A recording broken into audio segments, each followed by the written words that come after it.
everyone, welcome back to my channel. അപ്പോൾ ഇന്നൊരു requested video ആണ്.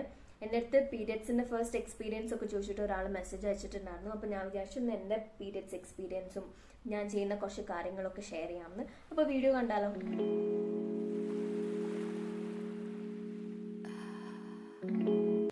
അപ്പോൾ ഞാൻ നേരത്തെ പറഞ്ഞ പോലെ ഞാൻ എൻ്റെ എക്സ്പീരിയൻസ് ആണ് ഷെയർ ചെയ്യുന്നത്. പീരിയഡ്സ് ആവുന്ന സമയത്ത് പല ആൾക്കാർക്കും പലതുപോലെ ആയിരിക്കും. ചില ആൾക്കാർക്ക് പെയിൻ കുറവായിരിക്കും, ചില ആൾക്കാർക്ക് ഇച്ചിനെസ് കൂടുതലായിരിക്കും. അപ്പോൾ ഞാൻ ഇന്ന് എൻ്റെ എക്സ്പീരിയൻസ് ആണ് ഷെയർ ചെയ്യാൻ വന്നേക്കുന്നത്. പിന്നെ ഞാനൊരു എക്സ്പേർട്ട് അല്ല.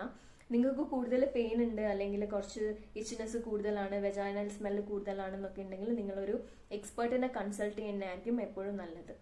അപ്പോൾ എൻ്റെ എക്സ്പീരിയൻസ് പറയാനാണെങ്കിൽ ഞാൻ 8th സ്റ്റാൻഡേർഡിനാണ് ഫസ്റ്റ് പീരിയഡ്സ് ആവുന്നത്. അപ്പോൾ അന്ന് മുതൽ ഇന്ന് വരെ എനിക്ക് ഭയങ്കര സിവിയർ ആയിട്ടുള്ള മെൻസ്ട്രൽ ക്രാംസ് ആണ് വരാറുള്ളത്.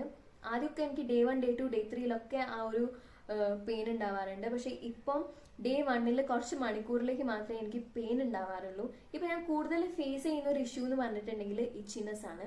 അതെനിക്ക് പീരിയഡ്സ് ആവുന്നതിൻ്റെ ഒരു 1 വീക്ക് മുന്നേ തൊട്ടിട്ട് പീരിയഡ്സ് കഴിയുന്നവരെ ആ ഒരു ഇച്ചിനെസ് ഫീൽ ചെയ്യാറുണ്ട്. നമ്മൾ pH ബാലൻസ് കറക്റ്റ് അല്ലാത്തതുകൊണ്ടാണ് ഒരു ഇച്ചിനെസ് ഫീൽ ചെയ്യുന്നത്. അതിന് വേണ്ടിയിട്ട് ഞാൻ എന്തൊക്കെയാണ് ചെയ്യുന്നത് എന്ന് ലാസ്റ്റ് ഞാൻ പറഞ്ഞുതരാം കേട്ടോ. ഞാൻ ഇപ്പോഴും പാഡ് യൂസ് ചെയ്യുന്ന ഒരാളാണ്. അപ്പോൾ ഞാൻ എല്ലാ 6 hours കഴിയുന്ന സമയത്തും പാഡ് ചേഞ്ച് ചെയ്യാറുണ്ട്. കാരണം ഓൾറെഡി എനിക്ക് ഇച്ചിനെസ് ആ ഒരു ടൈമിൽ ഫീൽ ചെയ്യുന്നതുകൊണ്ട് പാഡ് കൂടി മാറ്റിയിട്ടില്ല എന്നുണ്ടെങ്കിൽ എനിക്ക് കൂടുതൽ ബുദ്ധിമുട്ട് തോന്നാറുണ്ട്. അപ്പോൾ ഞാൻ ആ ഒരു 6 hours അല്ലെങ്കിൽ ഒരു 5 hours ഒക്കെ കൂടുന്ന സമയത്ത് പാഡ് ചേഞ്ച് ചെയ്യാറുണ്ട്. മെൻസ്ട്രൽ കപ്പ് യൂസ് ചെയ്യണം എന്ന് എനിക്ക് ആഗ്രഹമുണ്ട്. പക്ഷെ അതിനുള്ളൊരു ധൈര്യം എനിക്ക് ഇതുവരെ വന്നിട്ടില്ല. പല ആൾക്കാർക്കും ഒരു പേടി ഉള്ളതായിട്ട് എനിക്കറിയാം. അപ്പം നിങ്ങളിൽ ആരെങ്കിലും കണ്ടുകൊണ്ടിരിക്കുന്ന ആരെങ്കിലും മെൻസ്ട്രൽ കപ്പ് യൂസ് ചെയ്യുന്ന ഒരാളാണ് എന്നുണ്ടെങ്കിൽ നിങ്ങളെ എക്സ്പീരിയൻസ് കമൻറ്റ് ചെയ്യൂ.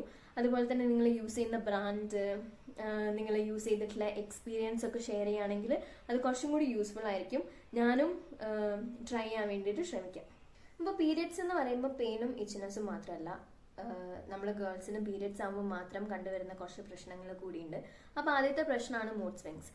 ഞാൻ ഭയങ്കര എക്സ്ട്രീം മൂഡ് സ്വിങ്സ് ഉള്ള ഒരാളൊന്നുമല്ല. എനിക്ക് ഇടയ്ക്ക് ആ ഒരു മന്തിലെ ഡയറ്റ് പ്രോപ്പർ അല്ല, അല്ലെങ്കിൽ എനിക്ക് വേറെ കുറച്ച് ടെൻഷൻസ് ഉണ്ട്, ഭയങ്കര സ്ട്രെസ്ഡ് ആയിട്ടാണ് ഞാൻ ഒരു മന്തിലുള്ളതെന്നുണ്ടെങ്കിൽ മാത്രമാണ് എനിക്ക് ആ ഒരു മന്തിൽ മൂഡ് സ്വിങ്സ് ചിലപ്പോൾ വരാറ്. അല്ലെങ്കിൽ എനിക്ക് മൂഡ് സ്വിങ്സ് എന്നുള്ളൊരു പ്രശ്നം ഉണ്ടാവാറില്ല. പിന്നെ നോർമലി എല്ലാവരും ഫേസ് ചെയ്യുന്ന 2 ഇഷ്യൂസാണ് വൈറ്റ് ഡിസ്ചാർജ്, വെജൈനൽ സ്മെൽ. നിങ്ങളെ വെജൈനയിൽ നിന്ന് ഭയങ്കര ഫൗൾ സ്മെല്ലാണ് വരുന്നതെന്നുണ്ടെങ്കിൽ, നിങ്ങൾ എന്തൊക്കെ ചെയ്തിട്ടും ആ ഒരു സ്മെല്ല് മാറുന്നില്ല എന്നുണ്ടെങ്കിൽ നിങ്ങളൊരു എക്സ്പേർട്ടിൻ്റെ കൺസൾട്ടേഷൻ എടുക്കുന്നത് നന്നായിരിക്കും.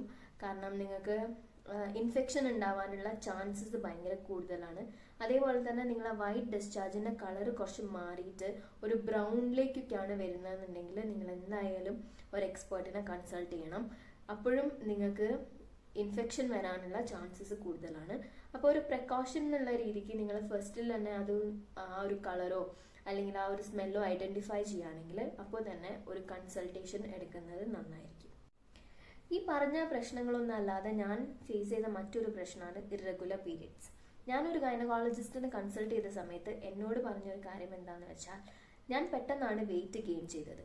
ആ ഒരു സമയത്ത് എൻ്റെ ബോഡിക്ക് വന്ന ചേഞ്ചസ് കാരണമാണ് എനിക്ക് ഇറഗുലറായിട്ട് പീരിയഡ്സ് വരാൻ തുടങ്ങിയത്. ഞാൻ വെയിറ്റ് ഒന്ന് കൺട്രോൾ ചെയ്യാൻ തുടങ്ങിയതിന് ശേഷം എനിക്ക് റെഗുലറായിട്ടാണ് എല്ലാ മന്ത്സിലും പീരിയഡ്സ് വരുന്നത്. ഇത് ഇറഗുലർ പീരിയഡ്സിൻ്റെ ഒരു റീസണാണ്. മറ്റു കുറച്ച് റീസൺസ് ആണ് PCOD, PCOS, തൈറോയിഡ്.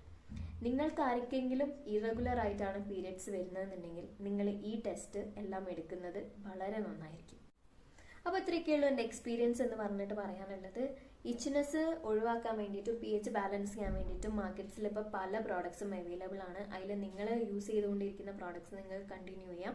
ഞാനും മാർക്കറ്റ്സിൽ അവൈലബിൾ ആയിട്ടുള്ള ഒരു പ്രോഡക്റ്റ് തന്നെയാണ് pH ബാലൻസ് ചെയ്യാൻ വേണ്ടിയിട്ട് യൂസ് ചെയ്യുന്നത്. പിന്നെ ഓവർ യൂസ് ചെയ്യരുത് ഒരു പ്രോഡക്റ്റും, അത് മാത്രമാണ് ശ്രദ്ധിക്കേണ്ട ഒരു കാര്യം.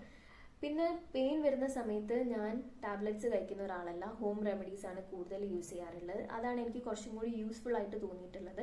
അതിൽ 2 ഹോം റെമഡീസിൽ ഒരെണ്ണം ഫെനുഗ്രീക്ക് റോസ്റ്റ് ചെയ്തിട്ട് വാട്ടർ ബോയിൽ ചെയ്തിട്ട് കുടിക്കുക എന്നുള്ളതാണ്.